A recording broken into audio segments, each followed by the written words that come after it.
So సంక్షేమంలో మాత్రం వెనక తగ్గేది లేదు. ఇండియా కూటమి కరెక్ట్ గా వెళ్తుందని వెళ్తాని మీరు చెప్తున్నారు. ఓకే, హత్య రాజకీయాన్ని పెంచి పోషిస్తున్నారు చంద్రబాబు గారు అని జగన్ గారు అంటారు. దీనిపై మీరు హత్య రాజకీయాలు చంద్రబాబు నాయుడు గారు పెంచి పోషించే పని అయితే వైసీపీ వాళ్ళు ఎవరు ఉండరు. గ్రామాల్లో నాయకత్వం అంతా బాధ్యత. అవన్నీ ఆయన పెంచి పోషించేది ఇవన్నీ ఏం కాదు. కానీ గతంలో పర్సనల్ గ్లెడ్ చేసుకుని ఉంటాయి. వాటిని బేస్ చేసుకొని పార్టీలకు పోస్తారు. వాటిని పూసుకొని పార్టీ వచ్చింది కాబట్టి, అధికారంలోకి వచ్చింది కాబట్టి మన మీద కేసులు పెట్టరు, మనమే కొట్టచ్చు, మనమే తిట్టచ్చు అని ఏదో ఒకటి అలా లేకుండా అయితే ఉండవు. 100% రాష్ట్ర వ్యాప్తంగా పర్సనల్ గా ఉండే వాటిని కూడా పార్టీలకు పూసి చేస్తారు. వాళ్ళు గతంలో కొంతమంది వైసీపీ వాళ్ళు కూడా మాట్లాడితే ఇబ్బంది పెట్టే పరిస్థితులు గతంలో ఉన్నాయి కాబట్టి, వాళ్ళ ప్రభుత్వం వాళ్ళ అధికారంలో ఉన్నప్పుడు వీళ్ళని ఇబ్బంది పెట్టారు కాబట్టి, ఎక్కడో అది రాజకీయ నాయకులకు తెలియకుండా జరిగే సబ్జెక్ట్ అది. నేను అక్కడ ఉండే లోకల్ మంత్రికో లేకుంటే లోకల్ ఎమ్మెల్యేకో చెప్పి, అయ్యా నేను వాడిని ఈ రోజు మర్డర్ చేస్తాను, లేదంటే వాళ్ళని ఈ రోజు కాళ్ళు నరికేస్తాను, వాడిని ఈ రోజు కొడతాను, నన్ను సేవ్ చేయండి అని చెప్పుకొని జరిగే సందర్భాలు కాదవి. ఆ క్షణికావేశాల్లో వీళ్ళకు ఉండే బాధలు, వాళ్ళు వీళ్ళని పెట్టిన ఇబ్బందులు ఏదో కొన్ని గ్రామాల్లో సహజంగా జరుగుతుంటాయి. దాన్ని తీసుకోపోయి చంద్రబాబు నాయుడికి పూసేసి ఆయన హత్య రాజకీయాలు ప్రోత్సహిస్తున్నాడు. నారా లోకేష్ గారు ఎర్ర డైరీ రాసుకో ఉన్నారు. ఆ రెడ్ బుక్ సంబంధించిన విషయాల్లో ఇవన్నీ పోతున్నాయనడం కరెక్ట్ కాదు.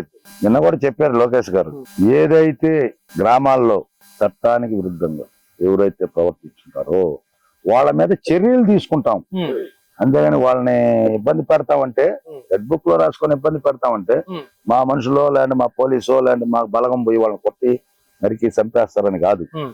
చట్టపరంగా చర్యలు తీసుకుంటాం.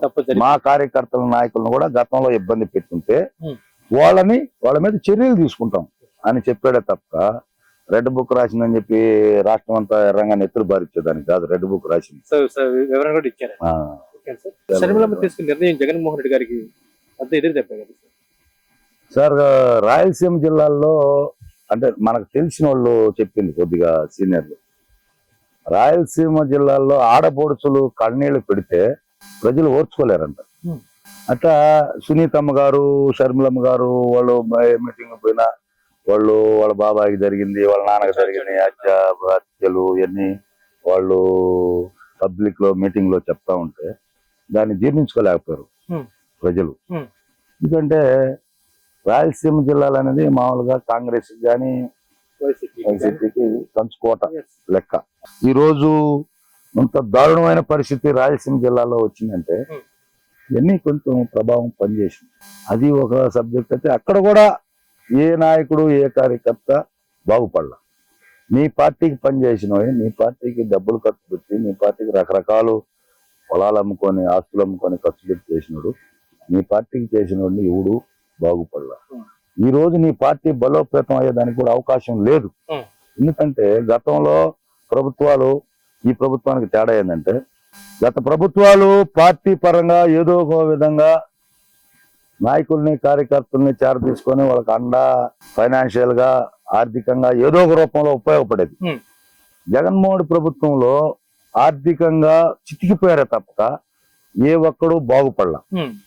ఈ రోజు నా పార్టీకి కార్యకర్తలు రండి, గ్రామాల్లో నాయకులని పిలవండి, 10 మందిని ఓటర్లని సమకూర్చమంటే నీకు ఒక్క నాయకుడు ఒక కార్యకర్త ఈ రోజు సమకూర్చే నాయకుడు లేడు. 100% చెప్తా నేను ఆ విషయంలో. 100% నువ్వు దెబ్బతినేదానికి కారణం ఏంటంటే, నీకు కార్యకర్త నాయకుడు అనేవాడు మొన్న ఎలక్షన్ లో నామమాత్రంగా ఉన్నారు, నీకు ఓట్లు వేయించలేదు, నీకు పని చేయలేదు, రావు.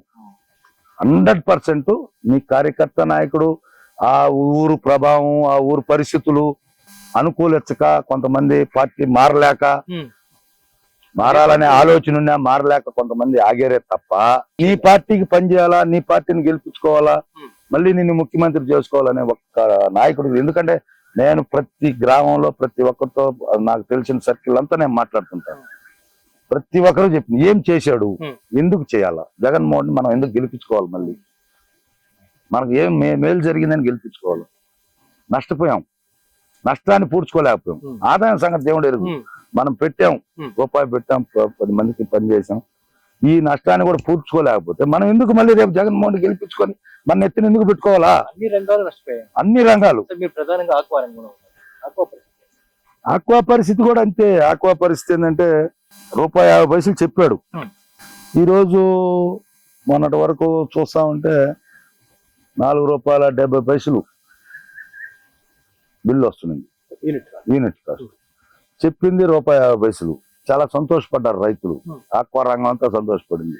24 hours ఇస్తున్నారు, ₹1.50 అంటే ఆ కరెంట్ బిల్ ₹1.50 ఉండబట్టే ఆక్వా రంగం సాగుతుంది. అదే నీకు ₹4.75 అయితే ఆక్వా వాళ్ళు కూడా మూసుకోవాల్సిన పరిస్థితి. నువ్వు ఆక్వా రంగంలో దానికి నువ్వు కరెక్ట్ చేయలేకపోయావు. లాస్ట్ వచ్చేసరికి లాస్ట్ ఎలక్షన్ ఇయర్ లో కూడా 1 year ముందు కూడా నువ్వు ₹4.70 ఏదేదో అడిషనల్ ఛార్జెస్ అని ఎవరో పాత వాళ్ళు ఎవరో అప్పు చేసినారు, వాళ్ళ డబ్బులు మనం కడుతున్నాం అని చెప్పి రకరకాలుగా యూనిట్ కాస్ట్ వేసేసి మామూలుగా యూనిట్లకి ఒక ₹1,500 లేదా ఒక ₹5,000 నువ్వు కాల్చిన యూనిట్లకు వస్తే ₹10,000 అడిషనల్ ఛార్జెస్ ఎక్స్ట్రా పడ్డాయి ఆ రైతుకి. ₹15,000 వాడికి రావాల్సింది 5,000 అయితే ₹15,000 కట్టించుకున్నారు.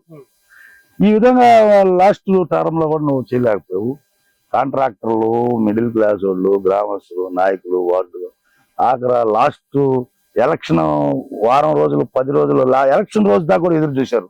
మనకి ఇవ్వాల్సిన బిల్లులు ఏమైనా ఇస్తాడేమో, మనకి చేయాల్సిన పనులు ఏమన్నా, మనకు చేసిన పనులకు డబ్బులు అడుగుతున్నాం, 2 ఏళ్ళు ఆగింది, 3 ఏళ్ళు ఆగింది, ఆఖరాన ఎలక్షన్ 10 రోజులు ఉందనగా మన డబ్బులు ఇస్తాడని ఎదురు చూశారు. వీలే ఈరోజు నీకు ఏ విధంగా నీవు మళ్ళీ పార్టీ బలోపేతం అవుద్ది అనుకున్నావు?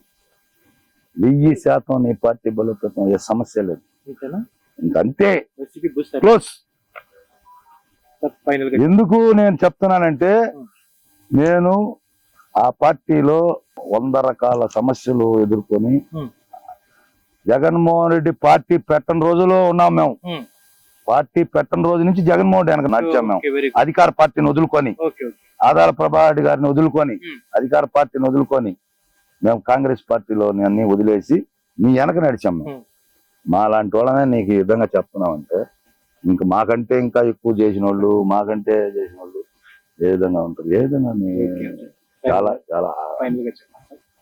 మిమ్మల్ని రాజకీయ నాయకునిగా ఆదరిస్తున్నటువంటి మీ సోమరాజుపల్లి గ్రామ ప్రజలకి ఏమని మన ఛానల్ ద్వారా సార్, మీ ఛానల్ ద్వారా మా సోమరాజుపల్లి గ్రామ ప్రజలందరికీ జీవితాంతం వాళ్ళకు రుణపడి ఉంటాను.